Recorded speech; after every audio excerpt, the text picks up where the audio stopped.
को पकड़ने के लिए ट्रैप्स लगा रहा था, जो एक किस्म का जाल होता है किसी को भी उसमें फंसाने के लिए। साथ ही जो पुराने ट्रैप्स में जानवर फंसे थे उन्हें भी वो निकाल रहा था। इनके साथ यहाँ इनका डॉग भी था और वो आदमी रेडियो के जरिए अपनी वाइफ से बात करता है जिसका नाम एन था। वो उसे टाउन जाकर कुछ जरूरी सामान लाने को कहता है। अब ये 3 लोग थे इस फैमिली में जो शहर से दूर यहाँ जंगल में रहती थी। इनका गुजारा जानवरों की खाल को बेच कर होता था जिन्हें ये अपने ट्रैप्स में पकड़ा करती थी। उनका गोश्त पकाकर ये खा लेती थी और खाल को बेच दिया करती थी। अब इनके पास पैसे कमाने का ये इकलौता ही जरिया था क्योंकि शिकार के अलावा इन्हें और कुछ नहीं आता। तो इस वजह से एन का हस्बैंड अपनी बेटी को भी ये काम सिखा रहा था, मगर वो अभी इस काम में इतनी माहिर नहीं थी। वो बार बेटी ट्रैप्स को चेक कर ही रही थी कि देखती है कि उनके ट्रैप से जानवर गायब है, जो देखकर उसकी बेटी कहती है कि ये काम जरूर उसका हो सकता है, वो वापिस आ गया है। वो यहाँ भेड़िए की बात कर रही थी जिससे हम समझ पाते हैं कि ये पहली बार नहीं हुआ, ऐसा पहले भी होता रहता है। उधर एन जानवरों की खाल लेकर एक स्टोर में उन्हें बेचने के लिए जाती है जहाँ वो काफी परेशान नजर आ रही थी क्योंकि खाल की कीमत गिरने की वजह से ना तो उसे सही पैसे मिलते हैं और ना ही खाने के लिए इतना सामान मिलता है। दुकान का मालिक उसकी परेशानी देखकर कहता है कि आम जानवरों की खाल के इतने ही पैसे होते हैं, अगर आपको ज्यादा पैसे चाहिए तो आपको भेड़िए की खाल लानी होगी। मगर फिर भी एन परेशान ही थी ये सोचकर कि मैं भेड़िए की खाल कहाँ से लाऊं। वो वहाँ पर लगी पोस्टर्स को भी बड़ी गौर से देख रही थी जो किराए के घर के थे और अच्छी जॉब की। उसकी शक्ल देखने से लग रहा था कि वो घर भी लेना चाहती है और अच्छी जॉब भी करना चाहती है, मगर किसी वजह से नहीं कर सकती। उसे शिकार करना भी नहीं पसंद, वो भी यही चाहती है कि हम जंगल की बजाय टाउन में रहे और मैं अपनी बेटी को अच्छे स्कूल में भेज सकूं। मगर क्योंकि उनके पास इतने पैसे नहीं थे इसीलिए वो घर वापस आ जाती है। घर पर एन का हस्बैंड अपनी बेटी को खाना निकालना सिखा रहा था जबकि एन सबके लिए खाना बना रही थी। रात को खाने के वक्त भी सबका ही मूड खराब था क्योंकि पैसे ना होने की वजह से खाने को ठीक से कुछ था ही नहीं। और जब एन की बेटी ये बताती है कि हमारा शिकार किया जानवर भेड़िया ले गया तो ये सुनकर एन को अपने हस्बैंड पर काफी गुस्सा आने लगता है क्योंकि उसने एन को ये बात नहीं बताई थी। वो अपने हस्बैंड को कहती है कि इस भेड़िए का कुछ करे वरना हम भूखे मर जाएंगे। फिर अपनी बेटी को अंदर भेजकर एन दोबारा से अपने हस्बैंड से बहस करने लगती है। उसका हस्बैंड कहता है कि भेड़िए लड़कियों को शौक से खाना पसंद करती है, तो जरूर वो तो या किसी लड़की को देखकर या फिर किसी जानवर को देखकर आया होगा। मगर एन कहती है कि मेरे हिसाब से वो हम लोगों हमारी फैमिली की वजह से यहाँ आया है। उसे पता है यहाँ पैसा फसाया शिकार मिल जाएगा और मेहनत भी नहीं करनी पड़ेगी। आगे वो कहती है कि मैं पुलिस स्टेशन जाकर उसकी रिपोर्ट करना चाहती हूँ, मगर उसका हस्बैंड मना कर देता है ये कहती हुई कि नहीं तुम फिक्र मत करो, कल सुबह मैं खुद ही उसे पकड़ लूंगा। मगर ये सिर्फ इकलौती टेंशन नहीं थी। एन उसे वही एड का पोस्टर दिखाते हुए कहती है कि ऐसे कब तक गुजारा चलेगा, मैं ऐसा करती हूँ किसी अच्छी सी जगह पर जॉब करके पैसे कमा लेती हूँ, फिर हमारा अच्छा गुजारा हो जाएगा। मगर उसका हस्बैंड मना कर देता है ये कहते हुए कि शिकार के अलावा हम कुछ नहीं कर सकते और हमें आता भी कुछ नहीं है। इसके बाद ये दोनों बाहर आ जाते हैं जहाँ भी एन अपने हस्बैंड को समझाने लगती है कि देखो आप अपनी बेटी के लिए कुछ नहीं सोच रहे, ये जिंदगी आपने चुनी है, आपकी वजह से मैंने चुनी है, मगर हमारी बेटी को कोई चॉइस नहीं मिली जिसे वो चुनती। वो जो करना चाहती है उसे करने दीजिए, उसे इस वक्त पढ़ाई की टेंशन होनी चाहिए न कि जानवरों के भेड़िए की। और यहाँ जंगल में कौन इंसान रहती है, ये कोई समझदारी तो नहीं। मगर नाक समझाने के बाद भी उसके हस्बैंड को समझ नहीं आती। वो कहता है कि हम रहते हैं ना इधर, ऐसे ही हमारी आगे आने वाली नस्ल भी रहेगी, मतलब कुछ भी हो जाए उनका ये जंगल नहीं छूटेगा। फिर अगली सुबह जब वो भेड़िए के शिकार पर जा रहा था तो अपनी बेटी की जिद करने पर वो उसे भी साथ ले जाता है, जो बात एन को जरा भी पसंद नहीं आती, जिस वजह से वो अपने हस्बैंड से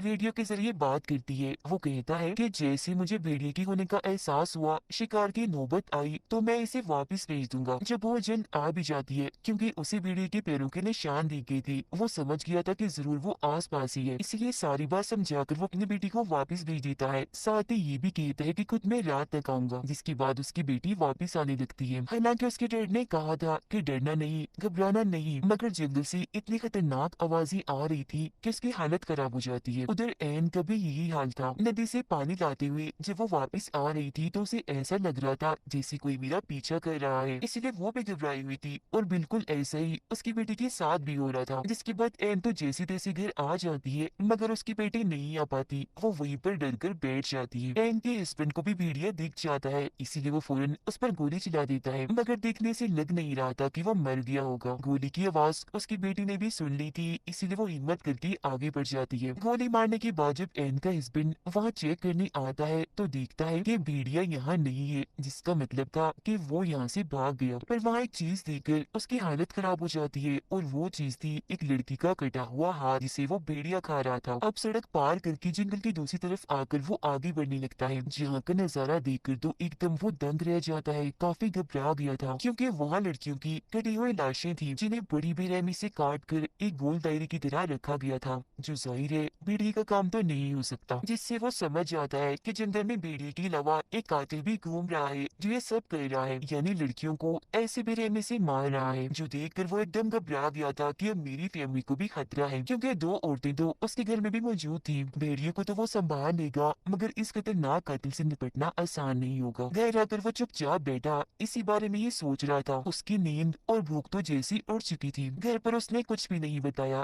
ताकि उसकी फैमिली डर न जाए, और अब वो खुद ही कुछ करेगा अपनी फैमिली की हिफाजत करने के लिए। अगले दिन जब इनकी आँख खुलती है तो उसका हस्बैंड गायब था, क्योंकि वो दोबारा उसी जगह पर पहुंच गया था जहाँ उसने लड़कियों की लाशें देखी थी। उसने दरअसल एन को बता दिया होता है कि भेड़िए को ढूंढने के लिए अगर मुझे पूरी रात भी रुकना पड़े तो मैं रुकूंगा, तो मेरी फिक्र मत करना। पर असल में ये भेड़िए को नहीं बल्कि ढूंढ रहा था कातिल को। एन और उसकी बेटी जब नदी किनारे थी तो उसकी बेटी देखती है कि यहाँ मेरा डॉग नहीं है, इसीलिए उसे ढूंढने चली जाती है। मगर तभी उसके सामने वही भेड़िया आ जाता है जो इनकी तरफ बढ़ने लगता है। उसे देखकर एन जोर से चिल्लाने लगती है क्योंकि उसके दिमाग में सबसे पहले यही आइडिया आया था, और उसका ये आइडिया कामयाब भी रहता है क्योंकि भेड़िया वहाँ से भाग गया था। और अब ये दोनों माँ बेटी बगैर टाइम ज़ाया किए फौरन अपने घर आ जाती है। पर क्योंकि उनका डॉग तो बाहर ही रह गया था, इसलिए एन गन लेकर उसे ढूंढने चाहती है। जहाँ उसे डॉग मिल तो जाता है मगर मरा हुआ, क्योंकि भेड़िए ने उसका भी काम तमाम कर दिया था, जिसकी मौत से एन को काफी दुख होता है। वो वापिस आकर अपनी बेटी से झूठ बोल देती है कि अभी तो डॉग नहीं मिला, जब तुम्हारे डैड आ जाएंगे तो हम उसे ढूंढ लाएंगे। डॉग की मौत के बारे में उसने अपनी बेटी को इसलिए नहीं बताया होता ताकि वो डरे ना, उसे अपनी जिंदगी खतरे में ना लगे। तो अब यहाँ हमें बता दिया गया है कि इस मूवी का नाम हंटर हंटर क्यों है, क्योंकि दरअसल ये हंटर इन्हें शिकारी फैमिली दो हंटर्स के बीच फंस गई है, जिन दोनों से ही इन्हें अपनी जान का खतरा है। एक तो है भेड़िया और दूसरा है वो कातिल। खैर अब ऐसे ही सुबह हो जाती है, मगर एन का हस्बैंड ना खुद वापस आया और ना ही उसका कोई फोन आया। दोनों माँ बेटी फिर अपने ट्रैप्स को चेक करने जाती है, जहाँ आज भी इनका एक शिकार गायब था। और वहाँ एन को एक अंगूठी मिल गई थी, जो देख एकदम वो कांप जाती है, क्योंकि जरूर ये उस लड़की की होगी जिसे भेड़िए ने खाया है। इसलिए वो सीधा चली जाती है पुलिस स्टेशन भेड़िए के खिलाफ रिपोर्ट करने, ताकि उसे पकड़ा जाए। उधर पुलिस ऑफिसर्स के बॉस एक भालू की लाश को लेकर जो पुलिस स्टेशन वापस आ रहे थे, तो उन्हें रास्ते में एक खाली गाड़ी दिखती है, जिसे पहले तो वो गौर से देखती है, मगर उस पर ज्यादा ध्यान ना देते हुए वो पुलिस स्टेशन में आ जाती है, जहाँ एन पहले से ही मौजूद थी। एन उन्हें सारी बात बता देती है, जिस पर वो कहती है कि कुछ नहीं हो सकता क्योंकि आपका एरिया हमारे अंडर नहीं आता, साथ ही हम भेड़िए को भी नहीं पकड़ सकते क्योंकि उसकी कोई गलती है ही नहीं। वो कोई इंसान थोड़ी है, वो जानवर है, उसे कोई समझ नहीं है। वो तो वही कर रहा है जो उसकी आदत है, जो वो हमेशा से ही करता आया है। जंगल में आप रहती है, शिकार आप करती है, तो 100% गलती आपकी है, न कि भेड़िए की। तो अगर कार्रवाई होगी तो आप लोगों पर होगी, न कि भेड़िए पर। अब मदद तो नहीं मिली, इसलिए एन को थोड़ा बहुत खाना लेकर ही घर वापस आना पड़ता है। फिर वो अपने डॉग को दफनाकर एक हिरन के बच्चे को मारकर अपने साथ घर ले आती है। अभी था तो गलत ही, मगर खाने के लिए इन्हें कुछ तो करना ही था। उसके हस्बैंड का कुछ अता पता नहीं था, भेड़िया सिर पर सवार है, खाना खत्म हो रहा है, इसलिए अब जो भी करना था एन को करना था। एन फिर अपनी बेटी के साथ मिलकर हिरन की खाल को उतारती है, जिसके बाद ये दोनों उसे पकाकर खाने लगती है। जहाँ तभी अचानक रेडियो पर कुछ हलचल महसूस होती है। एन बोलती तो है मगर आगे से साफ आवाज नहीं आती। फिर रात को जब ये दोनों माँ बेटी सो रही थी तो अचानक इनकी आंख खुल जाती है, क्योंकि जंगल से किसी के चिल्लाने की आवाज आ रही थी। जब ये चेक करने जाती है तो हम देखती है कि एन का हस्बैंड नहीं है, बल्कि ये कोई अनजान आदमी है जो काफी जख्मी था और मदद मांग रहा था। तब एन अपनी बेटी को वापस घर छोड़कर एक चीज पर उस आदमी को लिटाकर अपने घर ले आती है, क्योंकि भेड़िया उनके आस पास भी हो सकता है। चेक करने पर उस आदमी के पास एक रेडियो निकलता है, साथ ही उसकी टांग की हालत भी काफी खराब थी। अब ये रात भी ऐसे ही गुजर जाती है। अगली सुबह जब एन की बेटी उसके पास आती है तो अचानक उसकी आंख खुल जाने की वजह से वो काफी घबरा गई थी। फौरन अपनी मोम को बुला लेती है। उसकी मांगने पर एन उसे पानी पिलाती है और टांग के जख्म पर टांगे भी लगा देती है। उसे देख एन की बेटी को अजीब लग रहा था, इसीलिए वो अपनी मोम से कहती है कि डैड ने कहा था कि कभी भी किसी अनजान आदमी पर भरोसा मत करना। जो सुन एन कहती है देखो उसकी हालत, वो कितना जख्मी है, और अगर तुम्हारे डैड इधर होते तो वो भी इसकी मदद जरूर करती। उधर बॉस दोबारा से जब पुलिस स्टेशन आ रहा था तो उसे वो गाड़ी फिर से वहीं खड़ी हुई दिखती है, जिससे वो समझ गया था कि पिछले 2 दिन से ये गाड़ी इधर ही खड़ी है। वो अपनी गाड़ी से उतरकर आसपास देखने लगता है और जब उसे कोई भी दिखाई नहीं देता तो उस गाड़ी के नंबर ही नोट कर लेता है। वो अनजान आदमी जागता है तो अपना नाम बताता है कि मेरा नाम लू है। एन उससे पूछती है कि इस जंगल में ज्यादा लोग नहीं आते तो तुम इधर क्या कर रही थी, जिस पर लू बताता है कि ये तो मेरी खासियत है, असल में मैं इस जंगल की तस्वीरें लेने आया था, मगर रास्ते में ही मेरी गाड़ी खराब हो गई तो मैं पैदल ही जंगल में आगे बढ़ गया, जहाँ अचानक मुझ पर किसी ने हमला कर दिया जो शायद भेड़िया हो सकता है क्योंकि मैंने उसे देखा नहीं, और वो गाड़ी जो इतने दिनों से खड़ी है वो मेरी ही है। अब उसकी हालत इतनी खराब थी कि उसे हॉस्पिटल ले जाने की जरूरत थी, मगर भेड़िए की होते ये नहीं जा सकती क्योंकि अगर भेड़िया वहाँ हुआ तो ये भाग नहीं पाएंगे। खैर फिर भी एन अपने बेटी की मदद से उसे गाड़ी तक ले जाने की कोशिश करती है, मगर रास्ते में लोग दर्द से चिल्लाने लगता है, इसीलिए उन्हें दोबारा से घर वापस आना पड़ता है। दोनों माँ बेटी ने अब जहर लगी गोश्त के टुकड़े वहाँ फेंक दिए थी, साथ ही ट्रैप लगाकर वहाँ आग भी जला दी थी ताकि ये लोग उस भेड़िए से बच सके। उधर बॉस गहरे सोच में पड़ा हुआ था क्योंकि पिछले काफी वक्त से लगातार लोग गायब हो रहे हैं, खास तौर पर लड़कियां, जो सिलसिला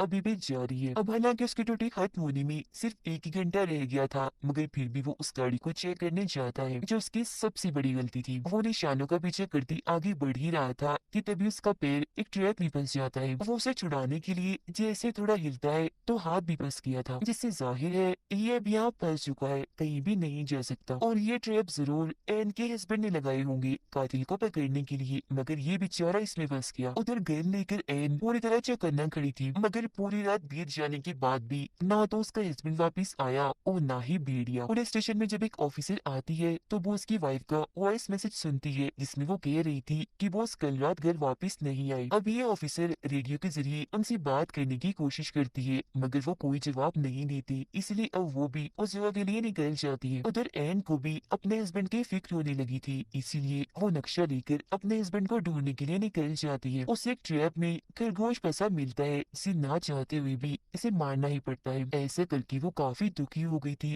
क्योंकि ये इसका काम नहीं था। अब तभी रेडियो में हलचल होने लगती है, इसीलिए वो दोबारा से आगे बढ़ने लगती है, जहाँ जाकर तो उसके होश ही उड़ जाते हैं क्योंकि वहाँ पड़ी थी उसके हस्बैंड की लाश। उसे ऐसे मरा हुआ देखकर वो काफी टूट जाती है और फूट फूट कर रोने लगती है, और अब जाकर उसे सारी बात समझ आती है। उसके हस्बैंड को भेड़िए ने नहीं बल्कि मारा है लू ने, क्योंकि वही वो कातिल है जिसने बाकी लड़कियों को भी मारा था। एन के हस्बैंड ने उसे पकड़ लिया था, मगर लू उसे मारकर भाग गया, पर फिर भी उसके हस्बैंड ने लू को काफी जख्मी कर दिया था, मगर एन ने दोबारा उसे अपने घर में लाकर उसकी जान बचा ली। अब ये चीज एन के लिए किसी सदमे से कम नहीं थी क्योंकि वो उस आदमी की सेवा कर रही थी जो उसके हस्बैंड का कातिल है, जिस बात से अब तक वो अनजान थी। अब ये एहसास होते ही वो गन लेकर जल्दी से घर की तरफ निकल पड़ती है क्योंकि इसने एक और गलती कर दी थी, ये अपनी बेटी को लो के साथ अकेली छोड़ आई। उधर ऑफिसर भी उस जगह आकर वो उसको ढूंढने लगती है। वो उसको जब ऐसा महसूस होता है कि कोई यहाँ पर है तो वो अपने गन से 2-3 गोलियां चलाता है, जिससे बहुत जल्द ऑफिसर उसे ढूंढ लेती है और उसे ऐसी ट्रैप में फंसा हुआ देखकर फौरन यहाँ मदद बुला लेती है। एन बड़ी ध्यान से घर के अंदर जाती है, देखती है कि उसकी बेटी बिल्कुल ठीक है और बड़ी आराम से सो रही है, मगर यहाँ वो कातिल नहीं था